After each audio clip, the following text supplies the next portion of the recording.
Call the meeting to order. Certify compliance with the open records law. Yes. Roll call, please. Councilmember Gillis. Here. Councilmember Hayden. Present. Councilmember Hooker. Here. Councilmember Raisler. Here. Councilmember Schofield is absent. Councilmember Weisenbach. Here. All five are present. And just let you, for Councilmember Schofield was going to try to sit in by phone, but decided not to. He is watching though at home, and hopefully we'll have him back live here soon. So. Okay. Pledge allegiance. Pledge Allegiance to the flag of the United States of America and to the republic for which it stands, one nation, under God, indivisible, with liberty and justice for all. Would somebody like to make a motion to adopt the agenda? So moved. Second. We have a motion and second to adopt the agenda. All those in favor say aye. Aye. Opposed say no. It's adopted. Next we move on to public comments. Was there anybody from the public that would like to speak to the council?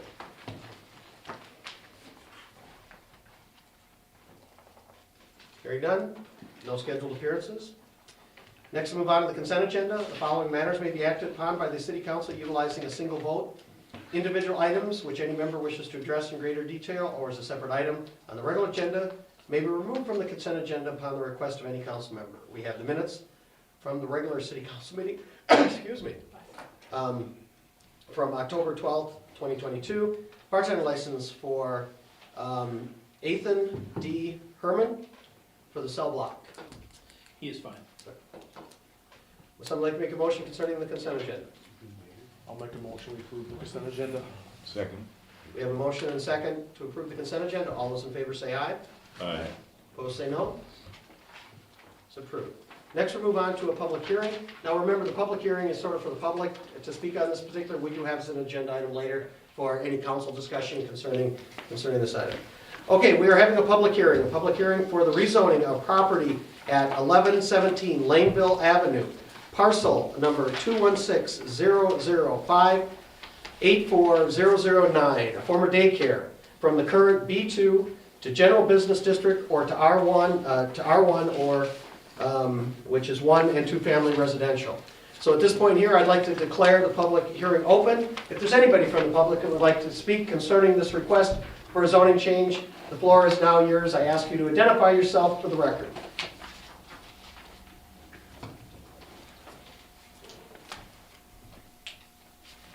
Okay, I got one more call for anybody from the public to speak concerning this zoning change.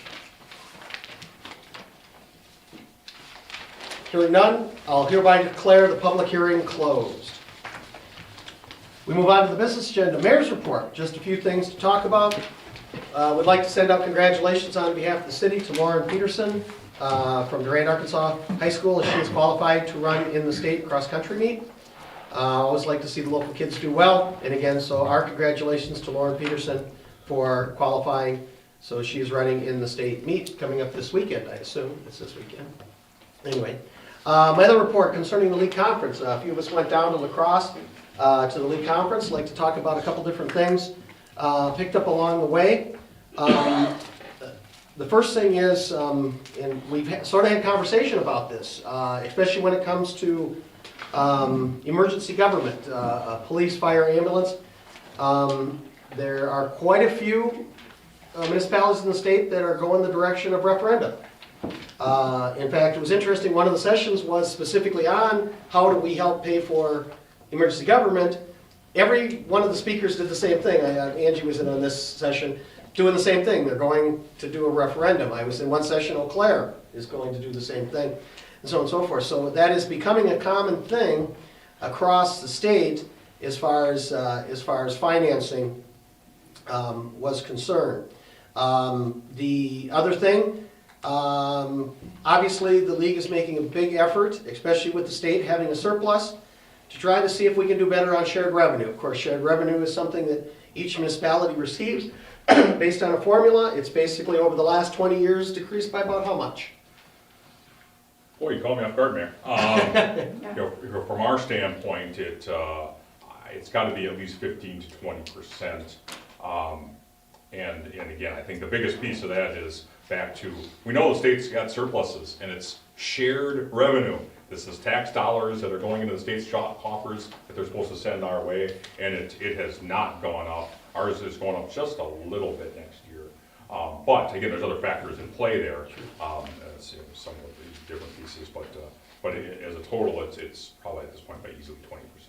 Yeah, so the big pitch was to say, let's try to gain back some of those losses that we've all had over the last few years in shared revenue by speaking to our state legislators, especially after the election, because of course we'll be looking at a new biennium budget that'll be start to be debated, or probably right in January, even possibly even before then. There'll be obviously a lot of conversations about that. Had different couple staff members, also had conversation with some folks concerning swimming pools. Not a lot of places are building municipal pools right now, we didn't see, but we did pick up some information that we're using to look at some things that could be done. There was another pool engineering firm that was there. They also recently had a bid opening. And that community came 900,000 over. And I don't know what the total package was for that particular one, and so on and so forth. But they also had, and they are also rebidding because of the fact that it obviously didn't meet their budget goals or what they were able to do. So we're not the only one dealing with swimming pool situation. Everybody sort of, the people that are, again, they're not doing a lot of municipal pools right now, but again, that is something. But we picked up a few things. I know Superintendent Gillis picked up a few things maybe we can talk about. Now, specifically on the pool itself in our situation, I have instructed staff this week. We sort of wanted to go down there, maybe we could learn a few things, and that we would also follow up with meeting with our engineering firm just to go over where we were at with the pool, what they have learned since we did the bidding, and let's go from there. So that's where we're at. And I know we talked yesterday that you talked about setting up a meeting that you and Superintendent Gillis would go ahead and talk about that. But otherwise, the league conference, always good, make some connections, learn about a few things, so on. I think it went really well, and so on. I don't know if anybody else, if you wanted to mention, as part of my report, that people, any session that stood out. It was interesting. I went to one on economic development, which was pretty good, and the city of Lancaster was there. I thought there was a few things.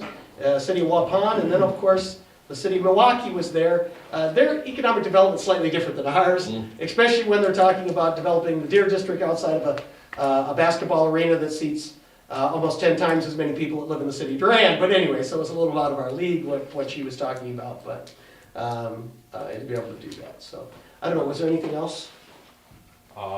No, I was just going to talk just a little bit about, I mean, it's always a great event, and I think the biggest part about it is just the networking you do with others.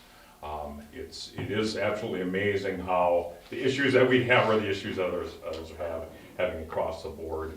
And again, I think the league does a pretty good job considering, as the mayor noted, they're represented from Milwaukee to some of the smallest municipalities even north of Bayfield. us.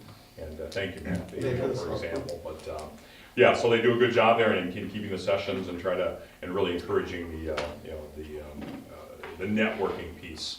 And so it's one of those conferences that I've always found very, very useful for the most part. Yeah, but. Just a reminder, next year, if anybody's interested in part of this third week in October, back to Green Bay. Okay, that's all I've got. Are there any questions? Hearing none, nothing came off the consent agenda. Next we have discussion possible action regarding the approval of the site plan for the Dollar General project. This item was in front of the Plan Commission earlier this evening at 5 o'clock. It was through there. So I'm going to turn it over to City Administrator. We do have a representative for the development company. Everybody should have a copy of what the site plan looks at, and so on. So if you want to go ahead and talk a little bit about the situation and about how it came out of Plan Commission. Okay, I'll start, and all right, you hear us pretty well, Eric? Oops, not hearing you.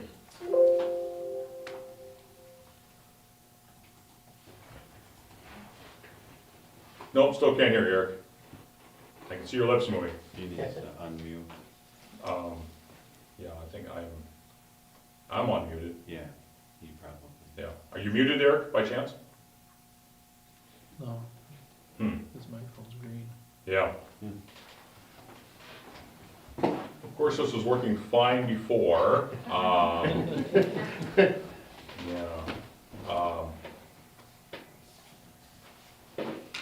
I'm not sure. Hand signal?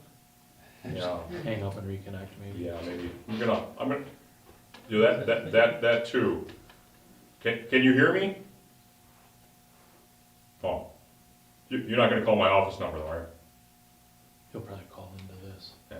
Okay, all right, well, let's see if this works. But I guess, while Eric's working on that, we'll just kind of go through. So basically, as we're all aware, Dollar General, several months ago, basically expressed interest in bringing their store to town, basically in the old McMahon lot on just off Highway 85 coming into town. We initially met with them. One of their concerns that they had was regarding parking, getting a variance from both parking and from the requirement of a second loading dock, which the Plan Commission meant and ultimately council and granted that. So basically they're back before us to basically discuss their final site plan and look for the approval of that from Plan Commission. Good, Eric? Yes, no? No?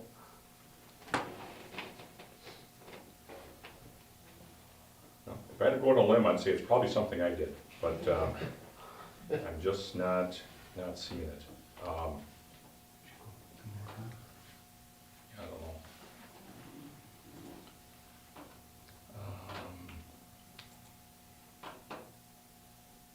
All right, hold on a second. I'm gonna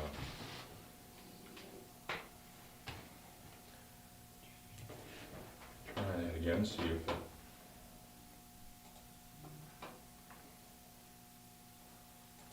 Probably gotta close that one And of first. course, we're Yeah. fine for Plan Commission. All right, I'm gonna shut it down and try to go back in.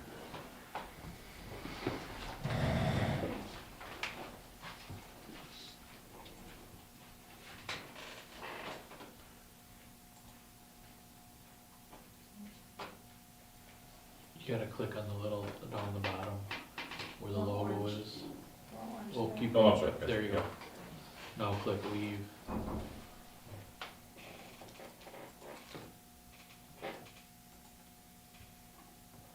if you try to go back in, it won't work.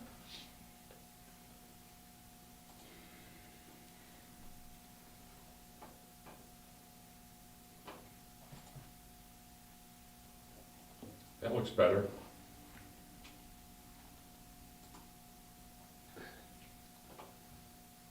There. Eric? You there, Eric? Yes, I am. Can you hear me? All right, perfect. Beautiful. Ta-da! Okay, yeah, we got you here. Okay, so basically, All right. yeah, okay, just basically finishing up my spiel a little bit. You know, from the standpoint of, so city staff has reviewed your plans. And again, I just thanked, this is Eric Markovich with Hurley Stewart, engineering firm, engineer representing Dollar General.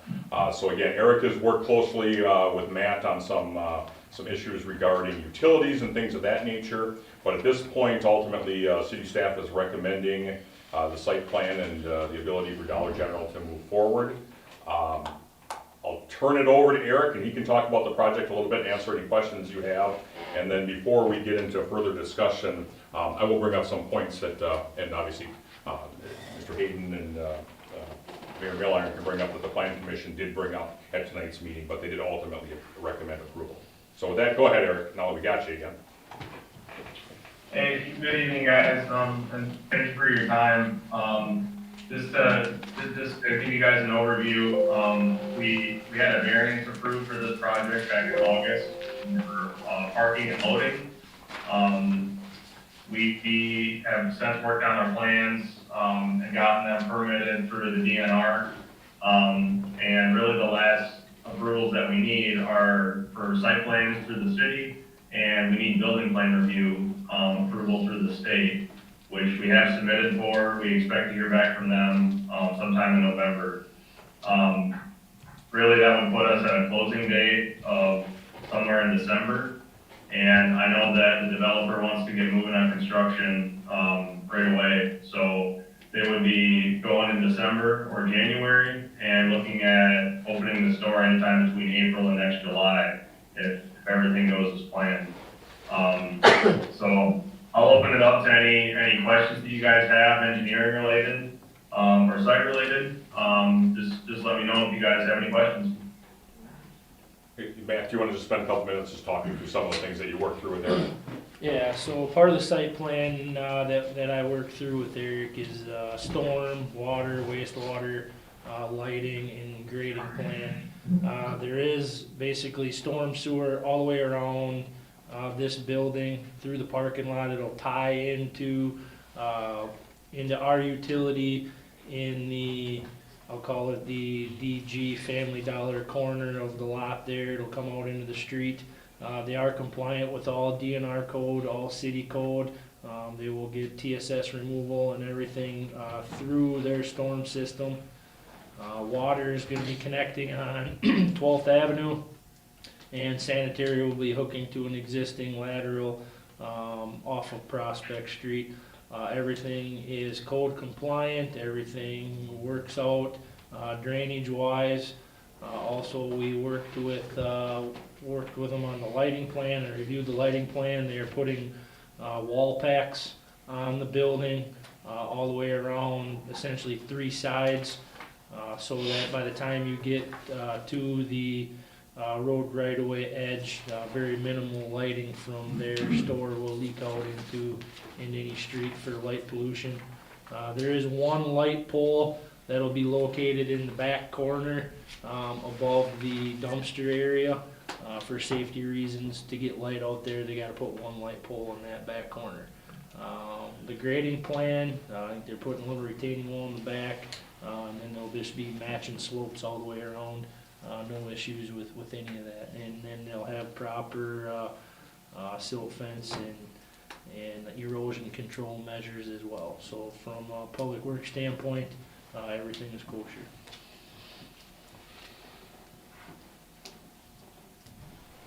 Maybe touching base a little bit on some of the questions that we got from Plan Commission tonight. One, I guess I describe it as a very kind of a basic overall question of, have you gotten any concern, heard any concerns from, you know, the person next door about the project? And clearly we have. And at the end of the day, it's, you know, clearly you have 2 organizations that are doing very similar things, selling similar products. And yet it's, again, we're still talking free enterprise here. It's not like we could prevent them from coming to town or things of that nature. They're compliant with our codes. They're in a business, they're already zoned properly, and so from that standpoint, yes, we have heard some concerns from the neighbor, but at the end of the day, it's, again, free enterprise. Probably the bigger discussion that we had tonight was concerning, and I hope, Eric, if you can blow that up a little bit about, there was a question of basically, obviously the Dollar General building, it sticks out a little bit more in front of the Family Dollar next door. And, you know, did they have concerns about that? Well, from the standpoint of, again, it being a bigger store and being, you know, still compliant with all of our setbacks and everything else, it's really Dollar General's, you know, plan that, you know, works better that way for them, and so, you know, so might that be a little bit of a concern? You know, I'm gonna guess it probably will be a concern for Family Dollar, but we're not talking, but, you know, maybe 10 feet there. I know we pulled up even the street view, and, you know, you'll still be able to see the sign in front. And while I couldn't come up with any examples of, you know, anything that looked like that within the city of Durand, you know, clearly, I mean, you know, Menominee and Eau Claire and other places, you just have, you know, it's just obviously when Family Dollar, you know, put their store in, they decided to configure just a little bit differently, set back farther and using more parking lot in the front, whereas Dollar General is using more of the parking to the side, basically parallel to 12th Avenue, and then, you know, even less in front. And again, to make sure that their 10,000 square foot store, which is, you know, easily a third bigger than the one next door, fits on that lot. And so I think that answered the commission's questions and. So is the front now towards Prospect? Because Yes. originally weren't they saying it was gonna be towards the side of the street or something? Yeah, I thought at one time that was the case, but it's, Yeah, I'm sorry, so, Not that it Eric, matters. so the main entrance to the store is right in front there, right by the ADA accessible? Yes, that's correct. I'm highlighting it right now. That is the main entrance. yeah, okay. And then, Matt, if you want to talk quickly about 12th, what our city plans are, and again, technically it doesn't have to do with the general plan for them, but we are going to be doing a little work on 12th. Yeah, the city, actually before we even knew DG was interested in that site, we had applied for the local LRIP through the highway department to basically redo 12th Avenue. Essentially, remove the old asphalt, subcut it, get proper base down, and put new asphalt in. Since we learned about the DG site, now basically we're gonna put a little more curb and gutter in than originally planned. But otherwise, yeah, we're still gonna remove asphalt, put a little extra curb and gutter in to manage the water, and we'll end up putting more asphalt on than originally planned as well. Originally, we were just gonna put the, 2 to 3 inches. Will be at least a minimum of 4 now with the heavier traffic. And which grant program was that? The local LRIP program. Delaware program. And we're mentioning also that there isn't any other utilities underneath except for one water main. Correct, there's no sanitary sewer that runs on 12th, there's no storm sewer that runs down 12th, there's a water main that connects between Prospect and Hardy Street. Have had no issues, and it's in good enough condition that we don't feel that we need to replace that chunk of water main. And technically, at the end of the day, we could continue that street all the way down to Hardy, but obviously, we don't see a reason for that at this time. Correct, we do own a road, we do have road right-of-way that connects Prospect Street to Hardy, 66-foot wide right-of-way through there. There just is no benefit for the amount of money that it would cost for the city to connect Hardy Street and 12th Avenue. So there's no traffic benefit, there's really no benefit to us for what that would cost for us to dig into that hill. Probably end up putting retaining walls in to support the structures and the properties next door, so there's just zero benefit for us to actually extend that down and connect it with Hardy Street.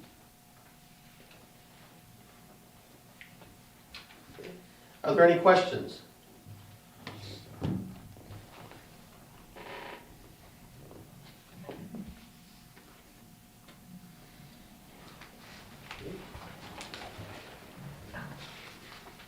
Okay, hearing no more questions, would somebody like to make a motion concerning this issue?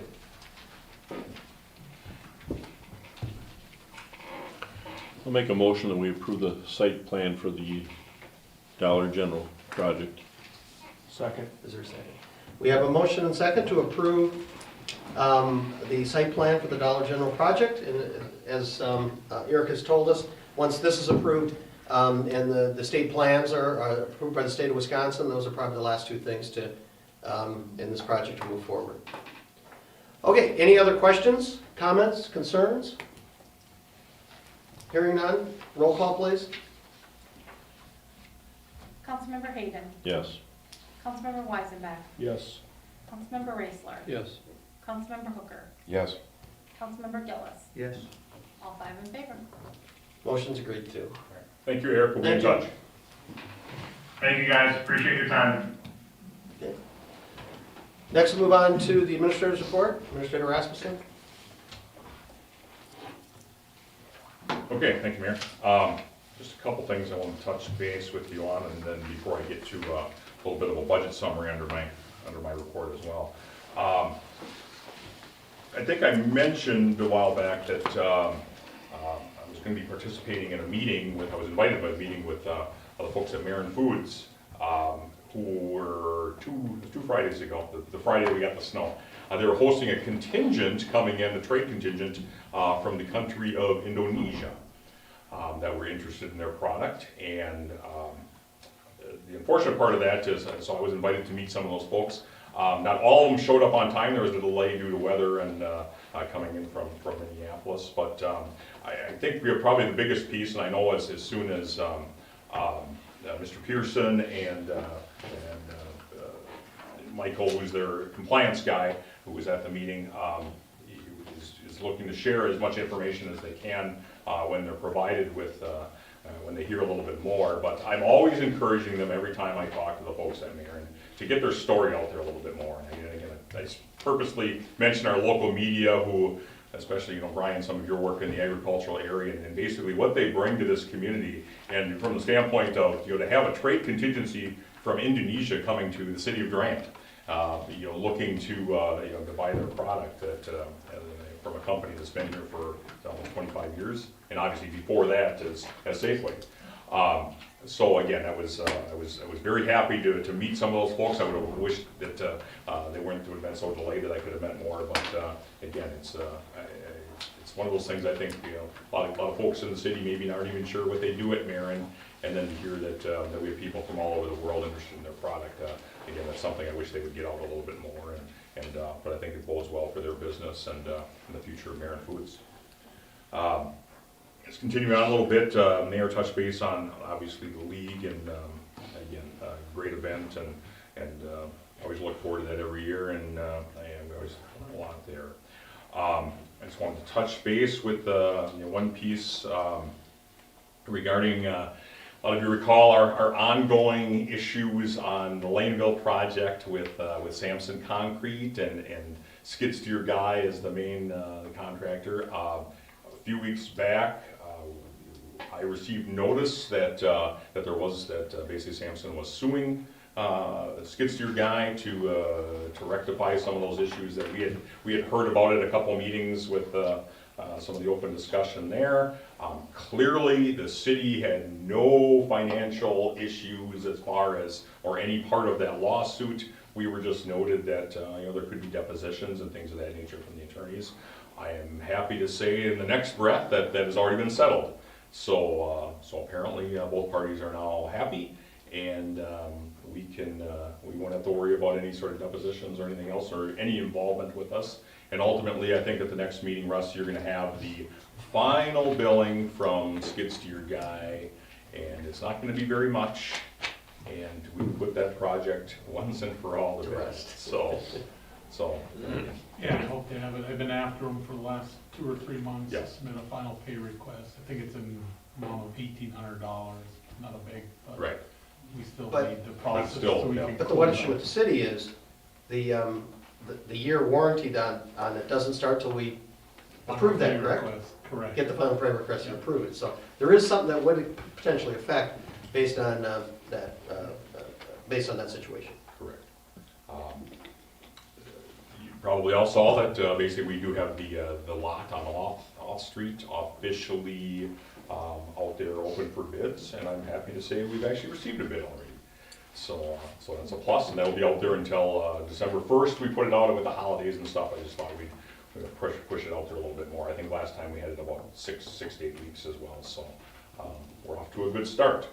The final thing, just kind of looking at some future meetings and some other things. Maybe you noticed that Bodie's was redoing their facade. They came across some.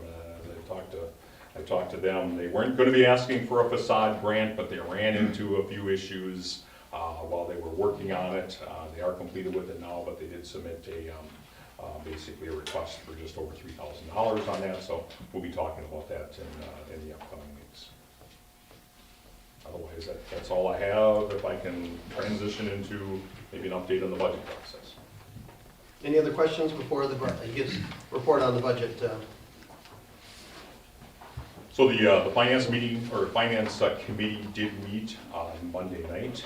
The TAN, basically budget summary that you have before you, will be published in the paper.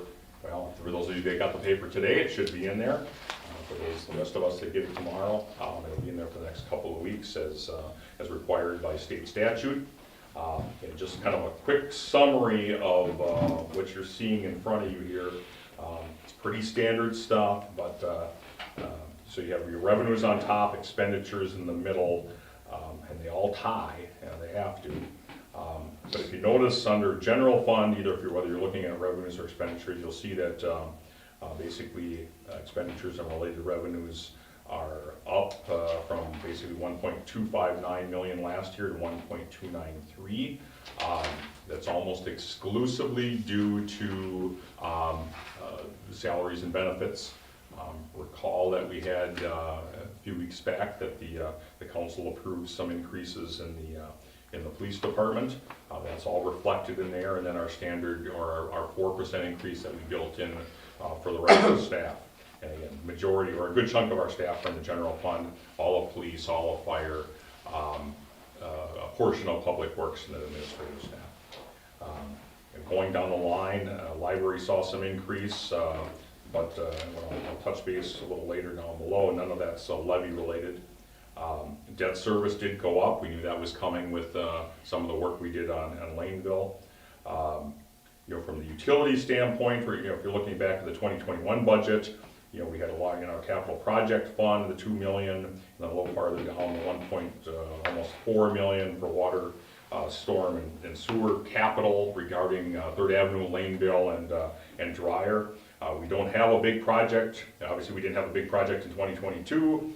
And the only thing that we have proposed for the 2023 in those capital, for those of you that were in public works when Matt went through his budget, is basically preparatory engineering work that we have coming up for the Madison Street project in 2024, of which we have a grant as well. So that's all reflected there as well. So I put all those together. Basically, you get an updated tax rates at the bottom. So again, comparing the 2021 tax rate for the 22 budget to the 2022 proposed tax rate for the 23 budget. Ultimately, we're looking at a city increase from just under $7.50 to about $7.68, about a 2.6% increase, which keeps us under our levy limits, keeps us still eligible for the expenditure restraint program, for which we get an extra $13,000 from the state every year in shared revenue. So again, I think it's at this point it's a good budget. It's primarily a status quo budget, making sure that we're providing the citizens with the same level of service we have in past years. No major cuts or anything like that. The only outstanding thing, if you will, is, so recall that I had built in 5% on health insurance increase in this budget. We still have not received those final numbers. I would anticipate we're going to get them, it's always by the end of October, so within the next few days. If there's any major adjustments between now and the public hearing on the 16th, actually either way, I think Finance Committee is going to meet to talk about just a couple items, and if there's anything major that might need to be adjusted, we'll discuss that there. So with that, that's the way things stand at this point in preparation for the public hearing on the 16th. And if you have any questions, either tonight or whenever, let me know. And just a reminder on the schedule, because of the fact the way that the month of November falls, and that we're holding it on the 16th because we have to, based on notification and so on. So we're basically going to be holding the one meeting, the regular one, and will be on the 16th of November. Yes. And the reason is because we meet the 2nd, and so the 23rd is up against Thanksgiving. And so what we'll do is, and just in, of course, I see there's 5 Wednesdays this year. So we'll meet on the 16th and have our November business and have the budget hearing all at the same time and get that taken care of. If something comes up that we have to call a special meeting, that's something we will, and to be able to do that. But then this also makes sure we get all of our tax information to the county so they can make sure everybody gets their December Christmas gift from the county, which is their tax notice. They also want to make sure that's going to be the case. So, okay, any questions concerning the budget process? First of all, thanks to the staff, everybody helping, making sure we get this together, and of course all the committee members as we went through all the oversight committees to get these numbers together, and so on. As far as, and of course you will have the full budget. And again, once we get those final numbers on insurance for everybody to take a look at, but obviously this is what was published in the newspaper. And the budget resolution will have things broken out a little bit more by fund and department than is printed here, a little more And when we get to the budget hearing and then to the final approval, if there's certain things that we have to move around, we can do that at that time. And we've had to do that a few times, but not usually, I don't see a lot of major changes. But if something comes in, if the insurance comes in, we gotta make some other adjustments, we'll look at those.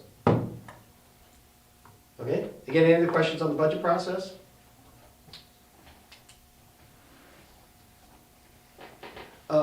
One of the other thing, just also on the 16th, there will also be a second public hearing that night for a request for a liquor license from Quick Trip.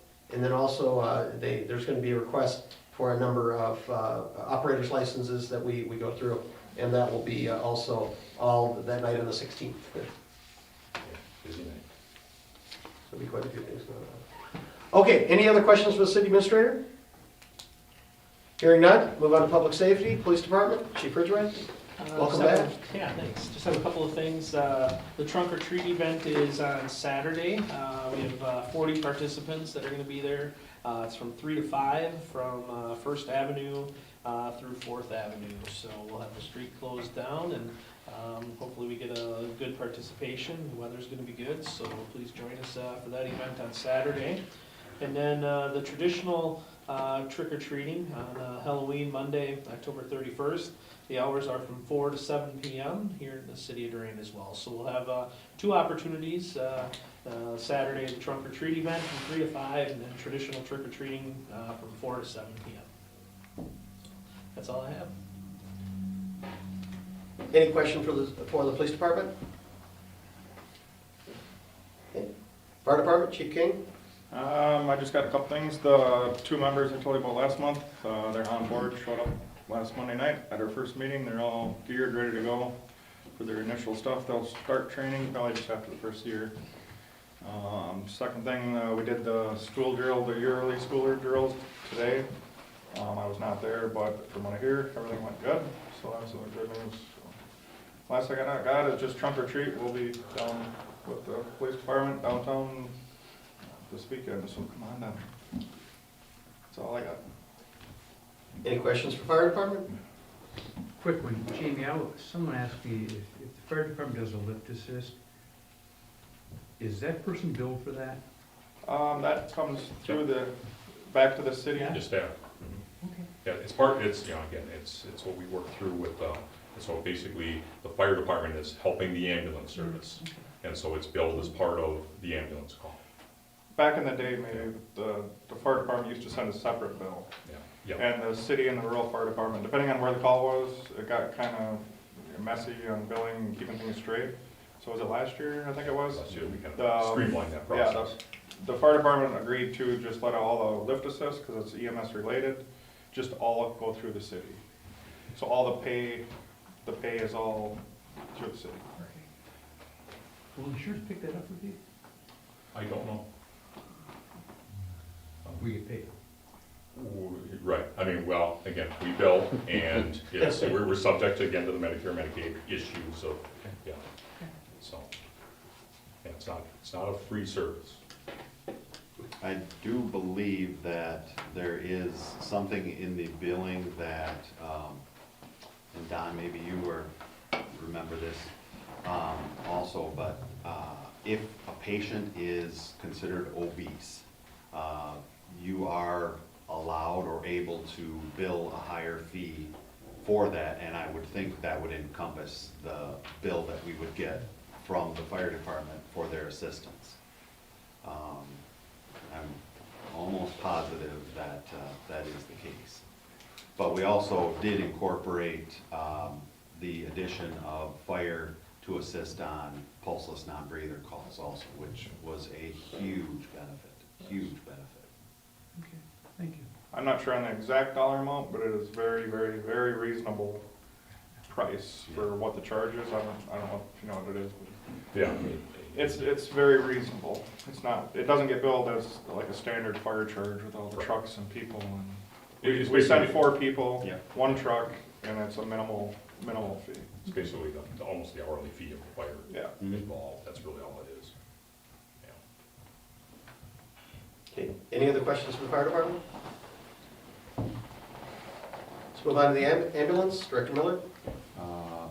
I just have a couple things also. We will be at trunk or treat with at least one ambulance. And there's also upcoming next month, the Dazzle Days, the craft show at the high school that we participated in last year. And that benefits the ambulance service, and we are going to be there for that to assist. There are all new tires on 871, and that is back in service and good to go. And we have also been taking on some more long-distance transfers. There was just another one to U of M, University of Minnesota Children's Hospital, just a couple days ago that we took.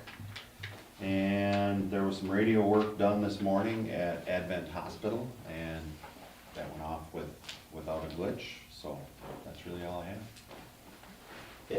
I got one thing quick, I did forget. We did get a phone call from Santa, and he will be in town on December 23rd.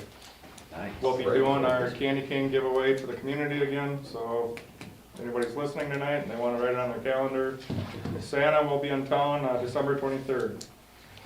And there'll be more stuff on Facebook and social media. Quite good that you can, Yeah. that's pretty close right to the day then. Right. I mean, to get him here on the 23rd. Yep. Well, that's good to hear. Excellent. I just have one more thing for ambulance. Wait till this point. So we've, as council's aware, we've had an apartment that we basically have been renting for use by ambulance staff, out of towners to supplement our staff and our ability to make calls. Since 2019, I believe, we went out for that bid, and ultimately it was, at the time, it was Councilmember Kerry Hartong who had a building that basically we've been renting since then. Fair to say the last year or so, the apartment hasn't been used quite as much. We were recently informed that there's going to be a significant increase in the monthly cost of that building. So in discussing some things with the use and pieces of that with Director Miller, we literally stumbled with Jenny King's help of a building, an apartment downtown, significantly cheaper with some other options that I think will suit the department as well, if not maybe even a little bit better, for a much better price. And so I think when we come back on the 16th, the meeting of the 16th, we'll have a lease that essentially will encompass the use of that place, and then finalize things with Mr. Hartong, and we'll move forward with helping out our coverage to make our ambulance calls.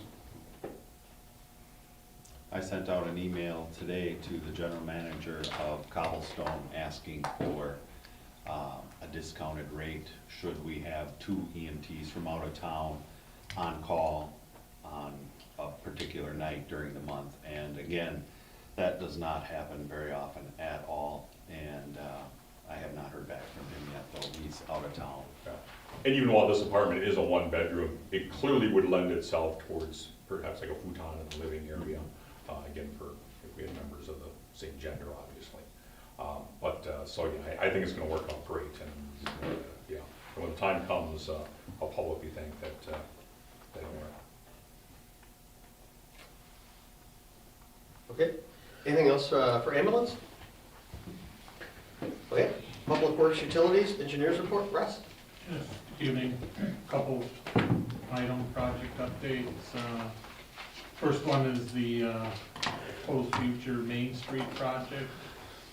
If you remember, we submitted in May for the new Wisconsin DOT bipartisan infrastructure law, surface transportation program local funding.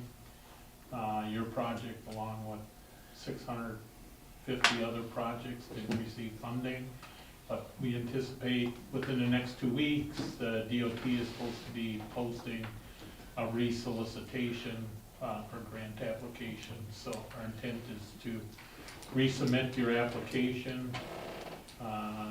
We assume that'll probably be a deadline date, November, December. If that application isn't successful, their DOT is planning another solicitation in the spring. So be 2 more opportunities to go after some of that 80-20 bipartisan infrastructure law money. And again, that covers surface improvements, street, curb and gutter, street construction, storm sewer. The other update regarding pursuing funding is the Madison Street project. Scott mentioned that project where this year he received Wisconsin DOT local road improvement funding for that project. So we're in the process of pursuing the Wisconsin DNR bipartisan infrastructure law, water and sanitary sewer funding. We've completed the intent to apply application and have submitted to DNR for the sanitary sewer clean water fund application, and we're in the process of completing the water, safe drinking water program intent to apply application. They're due on Monday, October 31st, so that's the first step, the intent to apply. They score each community in the applications, they receive points based on the information and questions answered in the application, and then they have a scoring system where they rank all the intent to apply applications, and if you're above a certain level, they list which ones are funded, so then you go through an application process in June next year, so. They'll continue, yeah, hopefully, there's supposed to be a lot more money in that Wisconsin DNR program too, so. Typically sanitary sewer and water projects didn't score high enough, but there's supposed to be lots of federal money that it's our intent that we'll give it a shot and see what happens. That's all I have. Anyone have any questions? Any questions, city engineer?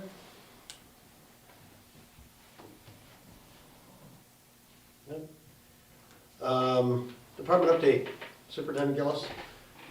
Yeah, you will see some, on a side note, you will see some topo work going on 12th Avenue here in the next couple weeks. We are Cedar will be starting our topo work for starting the engineering of our portion of 12th Avenue East. Get our topo work done this fall, and then we can do our design work over the winter. So you'll see some marking and some work up there. That's what's going on that stretch. The Highway 10 corridor streetlights that we talked about at the last meeting, we have pulled the fuses on them and are starting that trial run. So feel free to drive the Highway 10 corridor and check the lights that are out. Unfortunately, we cannot pull the fuses on the bridge lights. The fuses are on the back side of the pole, on the back side of the railing, so we're not really in the market of suspending over the river to pull fuses on streetlights. So you're gonna have to use your imagination for the bridge. But the working with the DOT, every light that the DOT says they would not design into this project in the future the fuse has been pulled, and we have tied caution tape, just a caution tape around the pole about 5-6 feet up to signify that that is a pole that the fuses have been pulled. So if you see a light out on a pole that doesn't have an orange caution tape, it's because the light's burned out, not because we're experimenting with that one. I wanted to try to clarify that a little bit. Also, we left, again, I talked about the Hardy Street intersection around for the new Quick Trip. DOT does not require that intersection to be lit, but as city, I believe that we need to keep that intersection lit with the new Quick Trip in. Do you have a little bit different of a bulb in that? It seems like twice as bright as every other bulb. Where's that? Like right at that intersection. There is the very end. It's a very white the very end pole got hit by a car a year or two ago, and that is actually LED. Yeah. When it got hit, we converted that to LED. Okay. So the very end pole, which actually should be off now, because that's not going to be one that will stay. but that very end one closest to us right now was an LED light. There also is another one that is LED. This turn lane coming into town off Highway 10 is LED, and I believe the kitty corner on the other side, there's one that's LED. Ones that were hit by vehicles that we upgraded. So will we take those and reuse them then if we're, Yeah, we'll take those fixtures down if we choose not to keep that lit and move it to one that we will keep lit to better maximize our funding. One other thing too, again, I learned a lot over the last week here. We talked about the reason for this cutting down on these lights was the fact that it was $400 per light fixture for the city to convert that to LED. Since some of my working through the state, I have been able to secure state funding for those bulbs, which are $170 instead of $400. So 50% saving just in going to the state rate, going through the state rate. So we, if council so chooses, can keep that corridor lit at even a cheaper, we could buy more bulbs for what we thought we would anticipate at, there's 63 lights up there.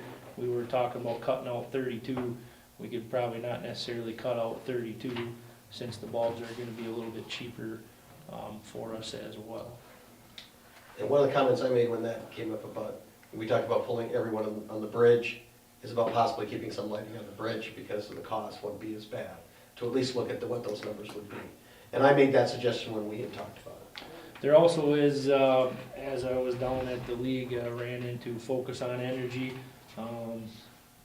Those light fixtures on the Highway 10 corridor would be eligible for Focus on Energy rebates. Depends on the fixture that you put in, anywhere from $20 to $40 or $50 a fixture, depending on the fixture that you put in. So there'd even be some more savings available through Focus on Energy. Unfortunately, the decorative pole lights downtown from Sternberg are not eligible for Focus on Energy rebates. So just those style poles, the LEDs that we'll be putting on Highway 10 will be eligible for any type of rebate. So they'd even be a little bit cheaper yet. I'm still working on exact numbers on some of that stuff. But drive the corridor, see what you think. Again, the lights that have the caution tape ribbon tied onto them are lights that the DOT basically said we could remove, that they would not engineer into their project if they were going to re-engineer this project. So take a peek. We'll leave them off probably until the 16th. There's no hurry, and I'll get your opinions over the next essentially 3 to 4 weeks on what you think about the lighting. And we'll probably, even if we don't get a decision on the 16th because it's a packed agenda, we can move it to the first meeting in December. Other than that, everything else for my department is status quo, so unless you have any questions or concerns. Any questions, Public Works Utilities? Thanks, everybody. The one thing we're going to do a little bit, we did originally put a potential closed session on here, and unless there's particularly a call for it after we explain where we're at with this, we probably aren't going to use it unless for some reason. So actually I'm going to go down to the particular thing, discussion possible action regarding rezoning of the property at 1117 Laneville Avenue, parcel number 21600584009. It was a former daycare from the current B2 general business district to R1, which is either 1 or 2 family residential. The first thing, and the city administrator will give a few more details on this. The reason why I originally put a potential closed session on there, because this property, as a commercial property, has a revolving loan fund loan outstanding. There was a situation about the possibility of these two things being tied together, the zoning and the thing. And he'll sort of explain that we've talked to legal counsel and that's not necessarily the case. So as far as going ahead with just the rezoning part of it, is sort of its own issue, and then the other part will come into play. The situation is that obviously this person has tried to sell this as a daycare or and the thing, and hasn't been able to do it. The idea, because of the fact that it's in a residential neighborhood, about converting it back and using it as just a one or two family resident is what's obviously getting us to this point about rezoning it so that it can be sold. So what I'm going to do is turn it over to City Administrator. This also went in front of the Plan Commission earlier this evening, and it was reviewed and a recommendation was made. So if you'd like to go explain where we're at with this, and we'll go forward. Sure. So basically, again, the one of the two owners, it's a joint ownership partnership, which is what the city loaned to the former daycare back in late 2014. It's basically come before and would like the property rezoned because they're having trouble. It's been on the market for a better part of 3 years, potentially be sold as a business. Again, as the mayor noted, the house is right smack in the middle of a residential district. Clearly, the market at this point is looking more for folks in need of a residence than they are in a daycare business in the middle of a residential neighborhood. And so the owners of that building have requested that they rezone it so they can sell it as a resident. Again, complicating this, and there's a chunk of this that's clearly public knowledge, or the ability that we can speak of publicly, that there is a rather large, north of $46,000 outstanding revolving loan fund from the city on this property. And so the question was it any sort of a detrimental situation for the city to be rezoning that property that could negatively impact the potentiality of us getting our money back? Now again, from the standpoint of, we have a second mortgage on that property. I know what the balance is on the current mortgage, and it's fair to say we're probably not going to be able to recoup our complete $46,000 if that property is sold and the bank is first and we're second. However, the city attorney did reaffirm, and looking through the paperwork, when this loan was agreed to and signed off on, the city has the ability to recoup that from personal guarantees provided by both of those partners. So again, at the end of the day, the city it will be able, if we choose to pursue it, to go after those individuals personally, because they provided personal guarantees on that property. So at the end of the day, whether we choose to rezone this or not has no impact on our ability to get our money back. So at the end of the day, I would think it's both beneficial to those trying to sell it and to the city, and so staff's recommendation is that we do go forward and have this property rezoned, which is basically the item that's on the table.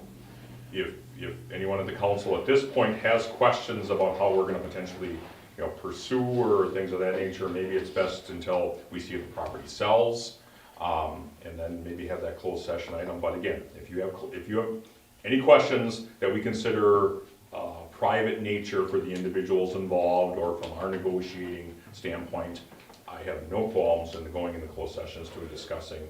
But at this point, I don't know that we really need to. Clearly, we didn't get to that point with the Plan Commission. Ultimately, they took the same information that I just provided you and said, okay, from the standpoint of, yeah, it makes sense to us that we should rezone it, and ultimately that was their recommendation.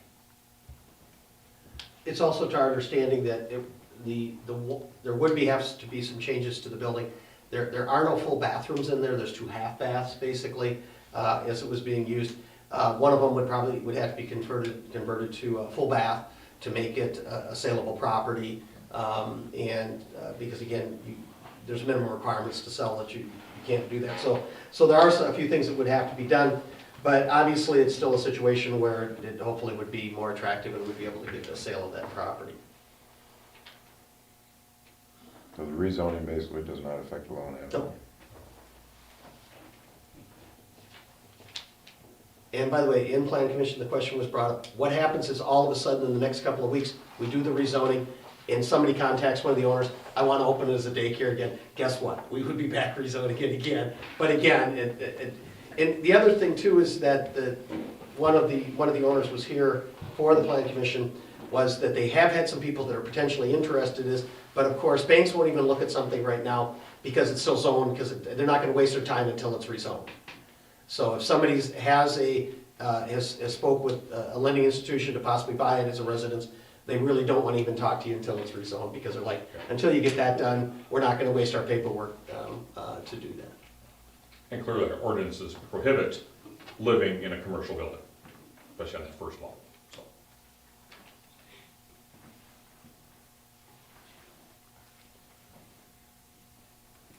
Are there any questions?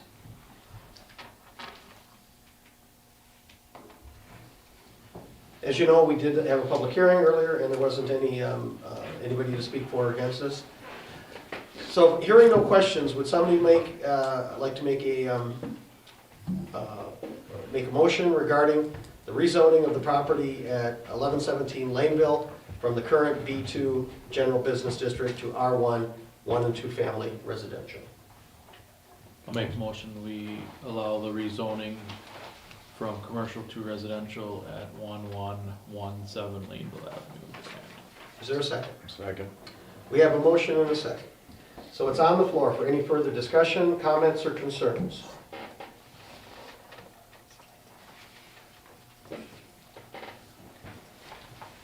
Hearing none, roll call, please. Councilmember Raisler, Yes. Councilmember Hooker, Yes. Councilmember Hayden, Yes. Councilmember Gillis, Yes. Councilmember Weisenbeck, Yes. all five in favor. Motion's agreed to.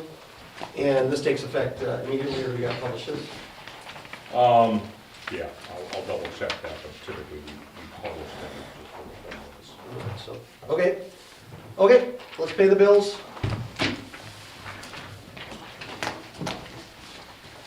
As I mentioned earlier, there will be just the one meeting. It will be technically a special meeting on the 16th of November to have the budget hearing and a few other things going on that night, so we have that going.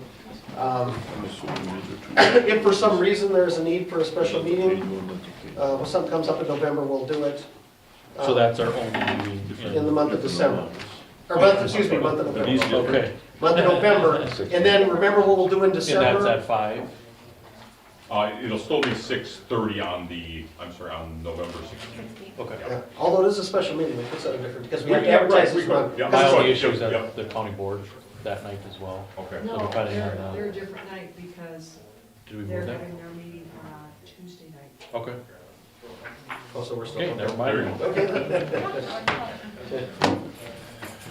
Is December the only one, is 14th is the only one in December? Well, what we'll do is we'll have a December 14th meeting, and then what we'll do is we will have one special meeting right toward the end, and looking at the month, because we like to have one more to approve any bills that we have. It's usually a short meeting between Christmas and New Year's, and so again, if it's going to be the 28th, at this point, we will have a short meeting that day that evening to pay any bills and any other things we want to conclude before the end of the calendar and fiscal year. There's probably gonna be like a finance at the end of November too, because the 16th, we're still gonna get some in that we're gonna have to do it. Keep it, and so we'll. Usually there's two, but it's usually like a finance at the end of the month.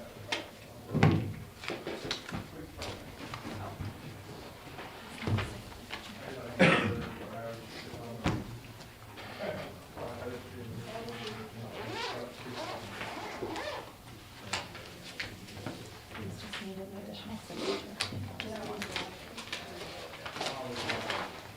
It's just trying to do with financial, is that something to do with that? And of course, all the council members will receive, again, we see when we publish, but we'll receive a copy of the budget, line item by line item, prior to the budget hearing. So have the opportunity, if people want to peruse through it, have any questions, feel free to contact city administrator, I'd be happy to explain those things.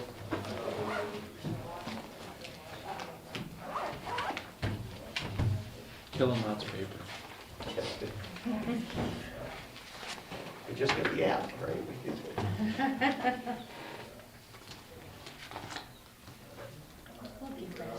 I gave up asking.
Somebody like to make a motion concerning the vouchers? I know, terrible, isn't it? Make the motion to approve the vouchers. Second. We have a motion and second to approve the vouchers. Roll call, please. Councilmember Hooker. Yes. Councilmember Weisenbeck. Yes. Councilmember Raisler. Yes. Councilmember Hayden. Yes. Councilmember Gillis. Yes. All in favor? Okay. It is approved, vouchers are approved. Next we move on, any other future issues or agenda items? As we said, we got the budget, everything else coming up. Anything else? If not, I would entertain a motion to adjourn. I'll make a motion. Second. We have a motion and a second to adjourn. All those in favor say aye. Aye. Opposed say no. We are adjourned.